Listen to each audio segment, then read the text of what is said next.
After 2 years of waiting, Eternal Atake has finally dropped. Thank you, Uzi. Back in 2017, when Love Is Rage 2 came out, I thought there were some bops in there, but overall I didn't necessarily love the album that much. And obviously that's the year when Uzi's career just went to a whole new level when he dropped EXO To Your Life. It's currently 1 billion streams now on Spotify, which is insane. Oh yeah, ever since that year, he hasn't dropped any albums. He has dropped some singles now and then, like New Patek, and also last year Sanguine Paradise, and that's a rack in the same day, surprisingly. Also been releasing some teaser tracks for this album, like Photo Shuffle 2020, and also last Sunday when he dropped That Way, which was kind of like sampling Backstreet Boys, but at the same time it wasn't. It's a complicated thing. But anyway, he's been dropping singles now and then, but we've never really heard another album. And he said there was going to be an album called Eternal Atake that was supposed to be released years ago, but finally we got our hands in it, and it is really good. Actually, it was way better than I anticipated it to be. I know there's going to be like some tracks there that I was like, okay, they're going to be bops, but I didn't necessarily think that the majority of this album will actually be pretty good. Really like about Eternal Atake, it's how it embraces this spacey sound, this outer space type of sound, and also has that little spin that Uzi has in his music. This album really reminds me of 2016 Uzi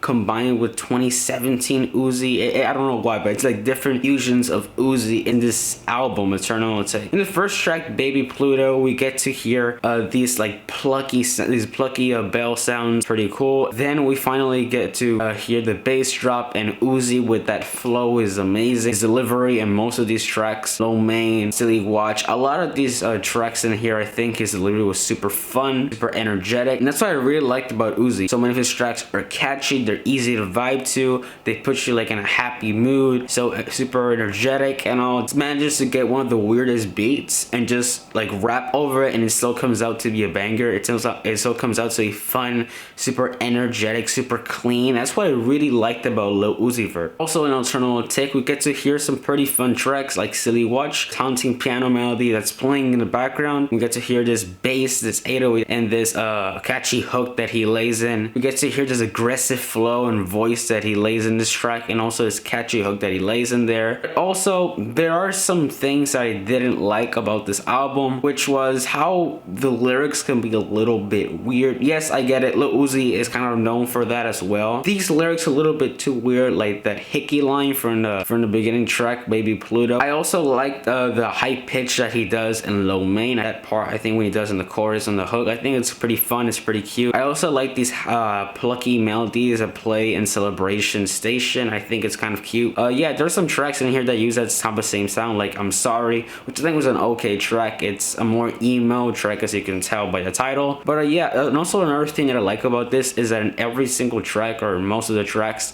there's like this little skit that he plays, where it's like him invaded by aliens and then brought back at the end. It's kind of confusing, but at the same time, I like how he's trying to tie in a narrative. It's apparently supposed to be 3 different personas in here. I can't find all 3, but I know that it's Lil Uzi, Baby Pluto, and I can't remember the last one, but I know that he changed his Twitter name to Baby Pluto, and that is the first track of this album. And he's also said there's going to be a new project in the way, probably with the Baby Pluto name, or just a deluxe edition of this album. And yeah, I think the personas that he carries here sometimes kind of refreshing. Sometimes we get to hear more aggressive voice. Maybe he's trying to imitate a different persona. Like an example, They Better Move. I think he's probably trying to imitate like a different persona, like maybe that's the aliens or something telling the humans to they better move or something. But that kind of gives me that feeling because of the beat, the melody is like these space like shuttle sounds, these laser effects, and this siren that reminds me of Alien for some reason. I think that's kind of fun. I think it's kind of haunting. I think it's aggressive. Uzi murders his beat. I love it. I love his flow in this. Also, the tracks like Bust Me are bangers. That 808 that is slapping, and also his delivery, he murders his beat as well. Yes, the lyrics in almost every single track can be the same. Sometimes switch up to emo, sometimes switch it up to more flexing and all that stuff. Kind of like typical Lil Uzi. But what I really liked about this album is how his sound changed, and it's more playful, it's more fun. His voice also sounds really energetic. is more aggressive, it's catchier, and I feel like this album was really melodic. It focuses more on the melody aspect, and that's actually really good because a lot of these tracks are memorable, they're really catchy. There's so many catchy hooks, so many catchy choruses, and they're just really fun to listen to. Crisis has like this little melody that I could have sworn I've heard that before. I don't know where, but I just remember hearing it. I think Uzi does a great job on this beat. The 808 hits hard. In a closing track, P2 or part 2, he's complete homage to the final track of Love Is Rage 2. EXO to Your Life. This is literally EXO to Your Life part 2. I liked how they did it. The guitar melody that plays in here, it's a little bit familiar to the EXO to Your Life one, just kind of darker and just it sounds sadder, I guess you could say. But what I liked about it is that when the producer typed the Team 88 one, I knew there was like, wait a minute, it's gonna be EXO to Your Life, right? And then the drums play and it's exactly the same one as the EXO to Your Life one, which I think is pretty cool. I also like how they get the lyrics like I don't really care, and like the starting lyrics from that that chorus, and then he puts his version there. And I think this song is a little bit sadder. I mean, it talks about the same lyrical substance that had EXO to Your Life, but I think this one's a little bit darker, a little bit more emo. Give me nostalgia vibes a lot, EXO to Your Life, because I remember busting that song like more than 10 times. It was insanely catchy. Also, we got the 2 bonus tracks, Futsal Shovel 2020 and That Way. Shovel 2020, a banger. It was the complete anthem for a while,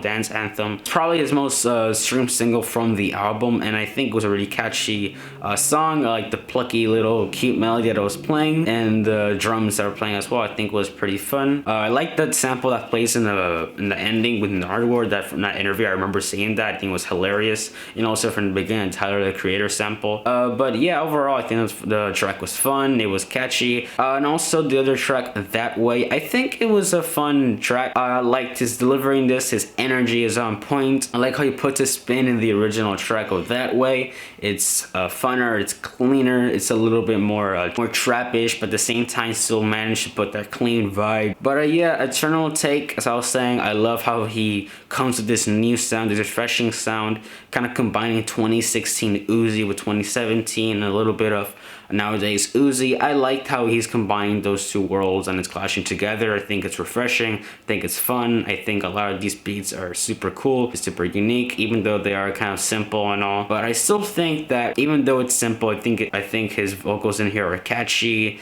There sometimes there are some funny lines, but at the same time there are some pretty weird lines that I don't think we'll ever really get to understand. But yeah, also I forgot to mention that my least favorite track from here is Pop. I think Pop was a little bit too slow. It was a little bit all out of the way. I think when he was rapping at some points kind of felt offbeat, and I was just really feeling the track overall. But yeah, overall the album Eternal Take, pretty decent album. I definitely recommend this album for all of you, mostly for Uzi fans. So yeah, what would I give this album Eternal Take? A 7 out of 10. I think overall the album is decent. You guys should definitely give it a listen. Mostly Uzi fans, so you're gonna love this album probably. So yeah, thank you guys so much for watching this video. Be sure to like button down below. Also remember to subscribe, turn notification bell on. Share this video, guys. Come on, share this. We're gonna get to 180 subs. Actually no, 200 subs before the year ends. Yeah, I'm already saying this. I know it's March, but who cares? But anyway, peace out.